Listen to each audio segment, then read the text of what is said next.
Howdy folks, welcome to Bad GM's Campaign Build Along. I'm the Bad GM Wayne Davis, and this is the show where we normally build an entire campaign for you to run for your group from scratch. For this show, however, we're going to break that rule. Rather than creating the entire campaign from scratch, we're going to review a published adventure, and I'll provide you with advice about how to integrate it into your current campaign, and I'll offer my thoughts on how to run the adventure itself. The adventure in question here is Adventures in ADHD, which is published by Awfully Queer Heroes.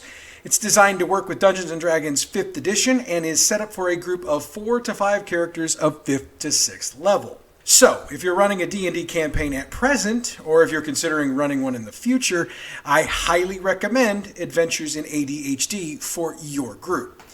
Now, I'll break down how I'd get into this adventure later. I'd rather go ahead and get into the adventure itself and break down how I'd run it.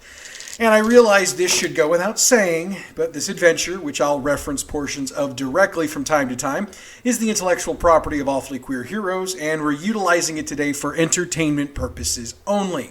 Also, they utilize the System Reference Document Open Gaming License from Wizards of the Coast, which allows them to produce material for Dungeons & Dragons, so if I mention something that's D&D specific, we're going to fall back on the SRD OGL. Oh, and for the record, I'm not worried about Awfully Queer Heroes coming after me for using the work. We have what I believe and hope is a really good relationship promoting each other from time to time, and I let them know I was going to do this a while back, so they knew this episode was coming. Insofar as Wizards of the Coast, well, sometimes bad publicity is still publicity, but let's cover our tails anyway, right? Alright, so with all of that out of the way, let's dive into Adventures in ADHD. The setting for the adventure is the Feywild, which can be a really interesting and fun place to run an adventure if you're so inclined, and if you're willing to take the time to have the fun doing it. Now, normally in this program, we would break down the entire game, step by step, with full scenarios, all the encounters laid out in great detail. For the obvious reasons, I'm not going to do that here today. Okay, so if the obvious didn't occur to you, let me lay it out. I'm not going to do that because, obviously, I want you to buy the book. And if I were to lay it all out for you here, there'd be no need for you to do that. Now, would there? So instead, I'm going to highlight the overview of the adventure and discuss a few things I think you need to know about it. The overall idea behind the adventure is that the players will have to solve a major issue that may cause the destruction of a Fey domain. Throughout the adventure itself, the group will have to deal with the Fae themselves, who are notorious both for trickery as well as confusion. Which leads in part to the point of the adventure, which is to shine a light on ADHD, which for the uninitiated is attention deficit hyperactivity disorder, and is something that a great majority of both children and adults have to deal with. Specifically, each player will have to make 3 rolls on a chart provided on page 20 of the adventure, where there are 20 examples of ADHD, split into 3 overall categories of inattention, hyperactivity, and impulsivity. And the various effects associated with the chart are true to life. Now, I can say that because over the nearly 20 years I've spent working with both adults and children, I've observed these effects on people. So this is not only an opportunity for those who are unaware of the effects of ADHD to, as the phrase goes, walk in the shoes of those who deal with it. It also provides a forum for everyone to understand that ADHD is a very real thing, and while it can be and is a struggle to deal with from time to time, you may very well know somebody who struggles with it and not even be aware of it. Once the symptoms have been determined, they will continue to play a part for the entirety of the adventure, and the authors note that they might make certain parts of the adventure more difficult for the characters to complete as the adventure moves along. So, specifically, how would I integrate this into my game? It's very simple. You put it in seamlessly, just like they have it in the adventure. Treat it with respect, treat it with dignity, don't play it as a joke, and I think your characters will be just fine with it. Again, if we treat the things respectfully, always, we should be in good shape. It's not to say that there might not be a haha funny that takes place as things go on, but make sure it's an appropriate haha funny. Let's not have people pointing fingers and laughing at each other. Okay? Your table, take a little bit of control over it. That's how I do that. Now, insofar as the encounters themselves, once the characters enter Yowza, which is where the majority of the adventure takes place, there are 20 different quests for the players to work through in order to find 5 medallions they need to help complete their challenge. I'm not going to dive into why the medallions are needed, but suffice to say that, to me, it makes perfect sense in the overall adventure. Now, only 5 of the adventures actually contain the medallions, which means there are 15 that are challenges that are there to test the group's ability to manage their symptoms of ADHD. From a DM's perspective, this also means you can make the overall length of the adventure as short or as long as you'd want to. If you're wanting to just get to it, you can work with 8 challenges.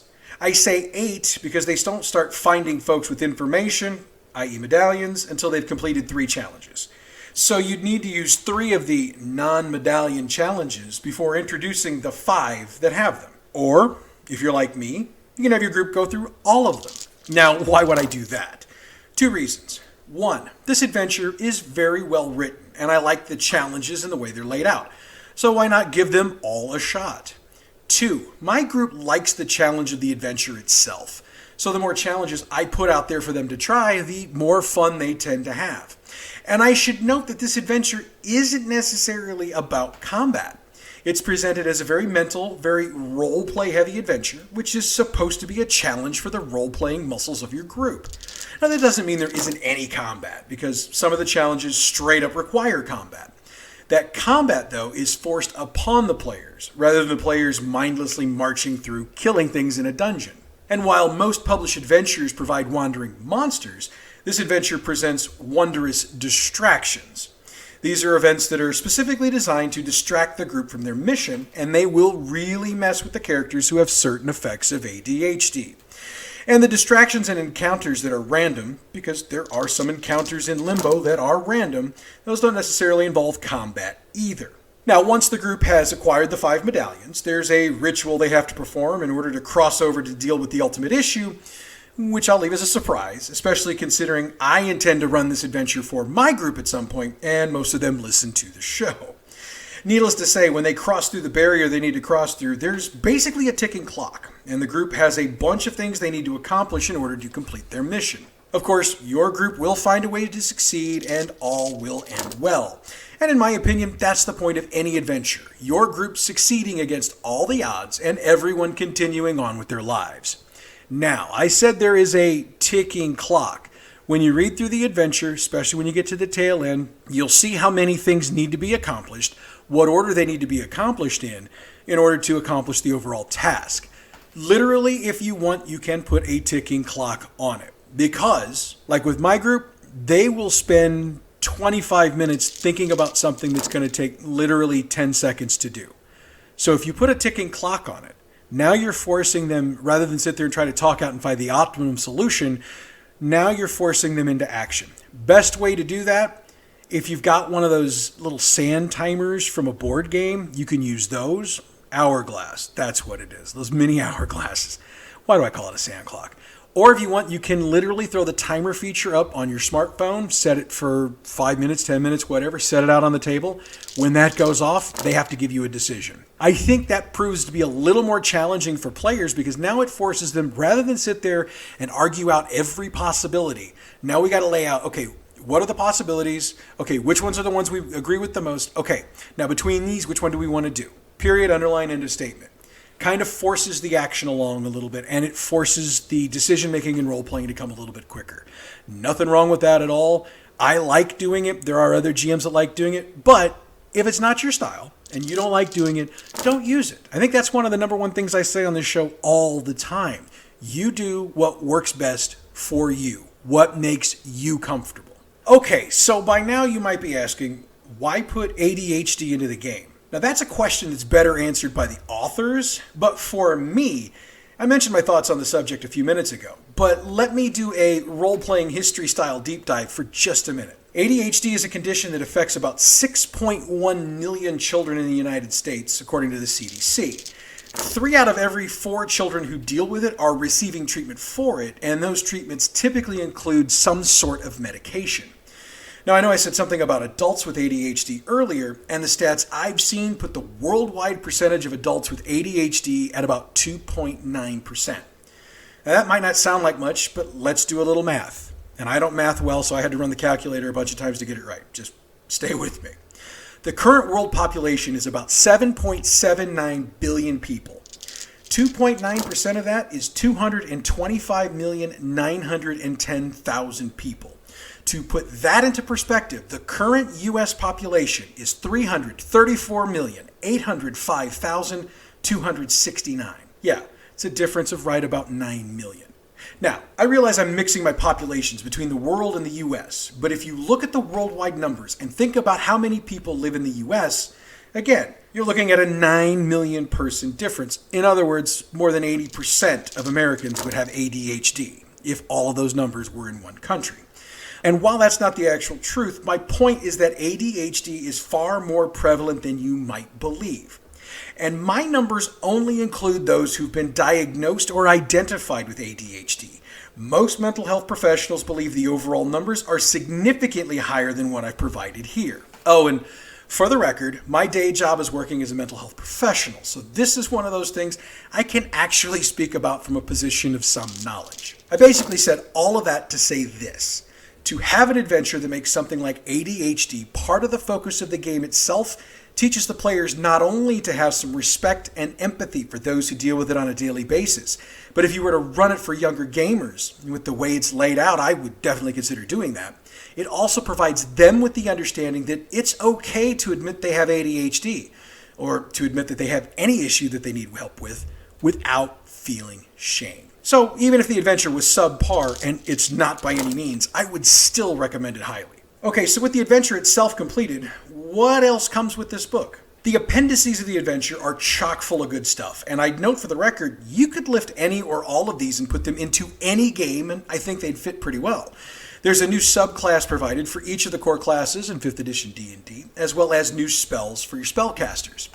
As any good game designers should, the designers have also statted all of the monster types they present in the adventure. Now, while they're not all intended to be fought, they are intended to be encountered, and that necessitates stats for abilities and or skill checks. There are also some really neat sketches of many of the creatures, so you've got some really good visuals to show your players when they encounter these creatures. Finally, there are some really cool new magic items and trinkets for your players to acquire during the course of the game, and they're given a place in the appendix with explanations of their properties and benefits. So, if you watched the YouTube exclusive video I did, you already know that I really dig this adventure, and I mentioned the awesome artwork that's a part of it. But since this is the campaign build-along, I do feel the obligation to help you figure out how to incorporate it into your campaign. If you're running a custom campaign for your group, it's really easy to drop Adventures in ADHD into your game. Read the setup for the adventure and start sowing the seeds for it when your group hits about 4th level. You don't want to get too heavy at first, but if you toss a reference or two out there from time to time, you can prep the group for what's coming. In fact, you could offer up the templates and spells for the group during this early part of your campaign as a way to prep your players for what's to come. If you've done your groundwork, when they hit 5th or 6th level, depending on your campaign, you're ready to hit the adventure button and get into Adventures in ADHD. But, you might be saying, I just run published adventures. Okay, well, if you do that, you're going to need to do a bit more prep work. Look, there's a ton of great adventures out there that you can run your group from to get from level 1 to about 5 or 6. Run one of those, then run Adventures in ADHD when that one is complete. That doesn't give you the ability to seed the previous adventure if you just run everything as written, but that's okay. Like I say on this show all the time, you do what works best for you. Kind of sounding like a broken record on that one. And kids, if you don't know what a record is, Google it. I know, I'm old. Another way to do this is the way I'm probably going to do it, because I'm taking a break from running D&D campaigns for a bit since I've been running them almost nonstop for about 5 years or so. I'm going to have my players create characters especially for this adventure. That means they'll be creating characters at 5th level just to play this adventure. So all the templates will be available when they're working up their characters along with the spells.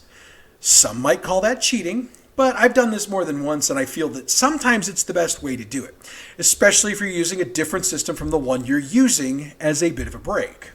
Plus, there are really sweet character sheets in this adventure that are specific to it, and if I have my group create characters for this game, we get to utilize the new sheets. So, bonus points for us. Alright, so hopefully I've explained why I think you need a copy of this game for your game shelf. If you're interested, you need to head over to Kickstarter.com/awfullyqueerheroes and search for Adventures in ADHD. You need to search specifically for this adventure because they've done a few Kickstarters over time, and we want to make sure you get the right one. As of this recording, they are still taking pre-orders for the physical book itself, but if you want a PDF, you should be able to get that pretty quickly, as that's what I put in for when I got into the campaign, and I got mine a week or so ago. So head over there now and get yourself one. Then look it over and prep it for your campaign. And like I always say, hit me up on the socials or by email and let me know what you think of it. Better yet, hit up Awfully Queer Heroes on their socials and tell them how much you dig it. The Kickstarter, as well as the website and Twitter handle for Awfully Queer Heroes, is in the info box for this show, so don't worry if you didn't get them written down as I went over them. As this is a special edition of the show, I'm going to lay off my usual show closing stuff. What I do want to promote is this week's episodes of both Role Playing History and Bad GM's Campaign Build Along, since we've got new episodes dropping this Friday, midnight Central Time. So until Friday, I'm the Bad GM Wayne Davis. I'll see you at the gaming